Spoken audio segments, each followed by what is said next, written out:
जय माता दी मित्रों, बड़ों को प्रणाम और छोटों को प्यार।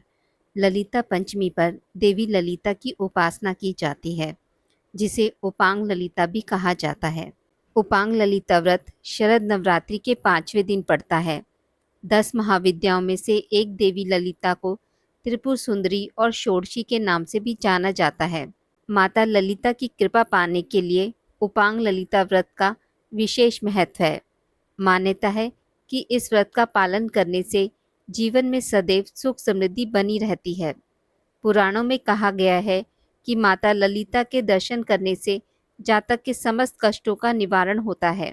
पुराणों में माता ललिता के स्वरूप का वर्णन कुछ इस प्रकार किया गया है कि देवी की 2 भुजाएं हैं, ये गौर वर्ण की हैं और कमल पर विराजमान है।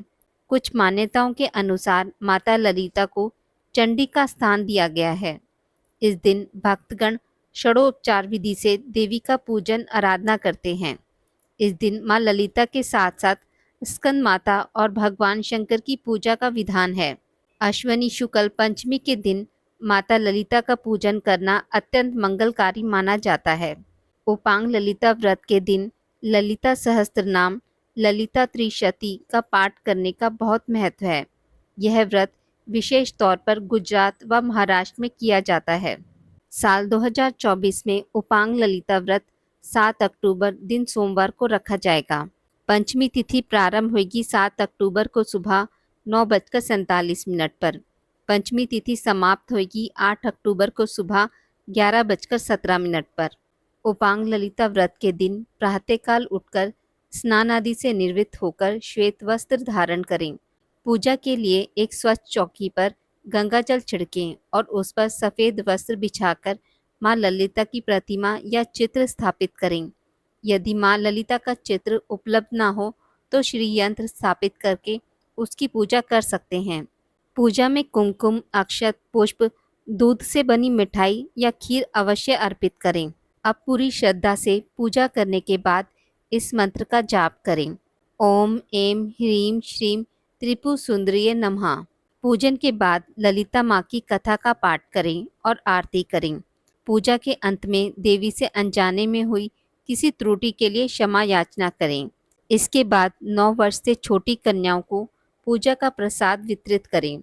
यदि कन्याएं उपलब्ध ना हो तो यह प्रसाद गाय को भी खिलाया जा सकता है। ललिता माँ के प्रादुर्भाव से जुड़ी कथाएं।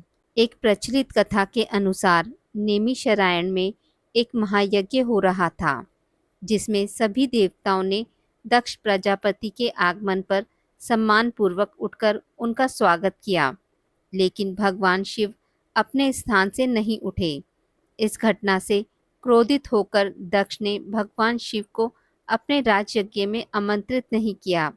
माता सती इस बात से अनजान थी और बिना शिवजी की अनुमति लिए अपने पिता के यज्ञ में चली गई। वहां उन्होंने अपने पति शिव के अपमान को देखकर आहत होकर यज्ञ कुंड में अपने प्राणों की आहुति दे दी। इस घटना से व्याकुल होकर भगवान शिव माता पार्वती के शव को लेकर पूरे ब्रह्मांड में घूमने लगे। भगवान शिव की इस स्थिति से सभी लोग प्रभावित हुए। तब भगवान विष्णु ने अपने सुदर्शन चक्र से माता सती के शरीर के टुकड़े कर दिए, जो जहाँ जहाँ गिरे वहाँ शक्तिपीठ बने। कहा जाता है कि नेमिषारण्य में सती का हृदय गिरा था, इसलिए यह स्थान एक शक्तिपीठ है और यहाँ देवी ललिता का मंदिर भी स्थित है। एक अन्य कथा के अनुसार जब भगवान विष्णु द्वारा छोड़े गए सुदर्शन चक्र ने पाताल लोक को नष्ट करना शुरू किया, तब पृथ्वी भी धीरे धीरे जलमग्न होने लगी। ऋषि मुनियों ने इस संकट से मुक्ति पाने के लिए माता ललिता की आराधना की। उनकी प्रार्थना सुनकर देवी ललिता प्रकट हुई और उन्होंने सुदर्शन चक्र को रोककर सृष्टि को विनाश से बचाया। एक अन्य मान्यता में देवी ललिता का प्रकट होना भांडा नामक दानव के विनाश से जुड़ा है, जो कामदेव की भस्म से उत्पन्न हुआ था। देवी ललिता ने इस दानव का संहार करके सभी लोगों को भयमुक्त किया। इस प्रकार उपांग ललिता व्रत को विधि पूर्वक संपन्न करें। माता ललिता की कृपा आपके और आपके परिवार पे सदैव बनी रहे। आज की इस वीडियो में बस इतना ही। मित्रों, अगर आपको मेरी वीडियोस पसंद आती हैं तो इसे लाइक और शेयर ज़रूर करें और पूजा पाठ से जुड़ी जानकारी के लिए मेरे चैनल को सब्सक्राइब करना ना भूलें। धन्यवाद।